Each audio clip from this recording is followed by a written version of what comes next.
এই শহরের সবথেকে আকর্ষণীয় জায়গা এটি, কারণ শহরের সবথেকে কাছে আড্ডা দেওয়ার জায়গা হলো এটা। দিন দিন এটার জনপ্রিয়তা বাড়তেছে। এখানে সব বয়সী মানুষ আড্ডা দিতে আসে। এখানে একসাথে পাবেন পার্ক, রেস্টুরেন্ট ও রিসোর্ট। দেশের খাবারের সাথে সাথে এখানে ইন্ডিয়ান, থাই ও চাইনিজ খাবার পাবেন। আমার ভিডিও দেখে আপনার ভালো লাগা অথবা খারাপ লাগা যে কোনো বিষয়ে মন্তব্য করতে পারেন আমার কমেন্টে। অনুগ্রহ করে এই চ্যানেলটি সাবস্ক্রাইব করে রাখবেন। চলুন তাহলে ভিডিওটি শুরু করি। আসসালামু আলাইকুম। আমি আজ আপনাদেরকে দেখাতে চলেছি সাতক্ষীরা শহরের সবথেকে কাছে অবস্থিত লেক ভিউ রিসোর্টটি। ঢাকা থেকে এসি, নন এসি বাস পাবেন সাতক্ষীরায় আসার জন্য। শহর থেকে অটোরিকশা বললেই নিয়ে যাবে এখানে, ভাড়া নেবে 20 টাকা। আমরা একটা বড় অটো করে চলে যাচ্ছি এখানে। এখানে ঢুকতে কোনো টিকিট লাগে না, ফ্রিতেই পুরো এরিয়াটা ঘুরতে পারবেন। আসার পরে বামে পাবেন একটা কনভেনশন হল, যেটা নানা রকম অনুষ্ঠান করার জন্য ভাড়া দিয়ে থাকে। একদম মাঠের মাঝে এমন একটা পানির ফোয়ারা পাবেন। এই পয়েন্টটা এখানে সবথেকে ভাইরাল প্লেস। সবাই এখানে ছবি তোলে। তারপর চলেন রেস্টুরেন্টের ভিতরে একটু উকি দিয়ে আসি।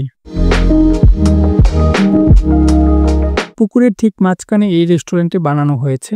এই একটিই মাত্র রাস্তা এই রেস্টুরেন্টে ঢোকার জন্য।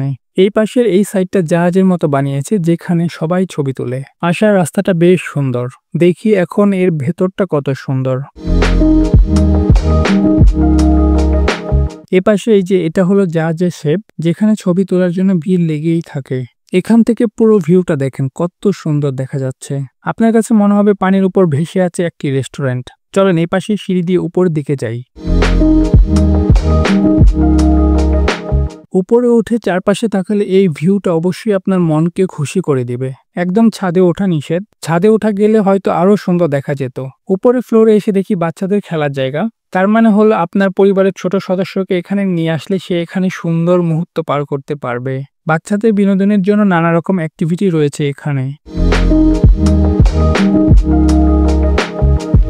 প্রায় সন্ধ্যা হয়ে গেছে, কিছুক্ষণের মধ্যেই শেষ হয়ে যাবে দিনের সবটুকু আলো।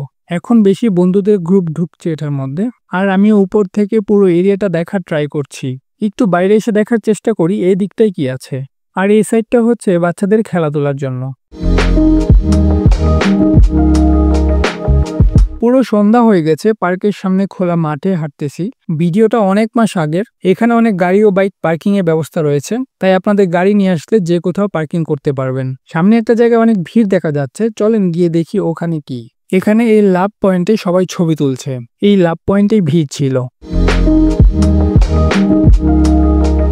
এখানে আপনি চাইলে রাতেও থাকতে পারবেন, সেটারও ব্যবস্থা রয়েছে। এই ভিউটা হুট করে দেখতে যে কেউ ভুল করে হলেও হাতির ঝিল বলে ফেলবে। এখনো মানুষ অনেক আসতেছে। চলেন ভিতর দিকে আবারও একটু ঘুরে আসি। বাচ্চাদের নিয়ে আসবেন, তারা সুন্দর সময় পার করবে এখানে। ওই লাভ পয়েন্টে এত রাতেও ভিড় রয়েছে। আমি এখানে এসেছিলাম বিকালে, আর এখনো রয়ে গেছি।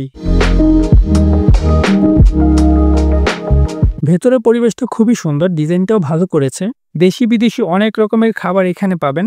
আপনার প্রিয় মানুষকে নিয়ে আসলে আপনি এই দিকটায় বসতে পারবেন। এখানে অনেক কিছু পাবেন। এখন রেস্টুরেন্ট থেকে বের হয়ে বাহিরের পরিবেশটা আবারও একটু দেখব। যারা সাতক্ষীরাতে একদিনে ভ্রমণে আসবেন বলে ভাবছেন, সকাল থেকে সন্ধ্যা কোন কোন জায়গা দেখবেন তার একটা বিস্তারিত ভিডিও আমি পূর্বেই আপলোড দিয়েছি। আপনারা নিচে গেলেই সেই ভিডিও পাবেন, অথবা আমি লিংক দিয়ে রাখছি। সাতক্ষীরা ভ্রমণের আগে ভিডিওটি দেখে নেবেন, আশা করি উপকৃত হবেন। চারিদিকে এখনো মানুষ। আমার মনে হচ্ছে অনেক রাত হয়ে গেছে, কিন্তু এখানে মানুষকে দেখে তা মনে হচ্ছে না। তাদের মনেই হচ্ছে না যে এত রাত হয়ে গেছে, বাসায় যেতে হবে। যে যার মতো এনজয় করছে, আড্ডা দিচ্ছে, সেলফি নিচ্ছে। আর আমিও এদিকে বাচ্চাদের সাথে বাচ্চাদের খেলনায় মজা করছি। আরো অনেকক্ষণ থাকার ইচ্ছা থাকলেও রইলাম না। এখনো অনেক মানুষ ভেতরে আসতেছে। অনেকেই আছে অন্যদিকে ঘুরে এসে শেষ সময় মানে বাসায় যাওয়ার আগে এখানে একটু উকি মেরে যায়। আমিও চলে যাচ্ছি, এখন রাত প্রায় 10টা বেজে গেছে। দেখা হবে আপনাদের সাথে নতুন আরেকটি জায়গা নিয়ে। ততদিন ভালো থাকুন। আল্লাহ হাফেজ।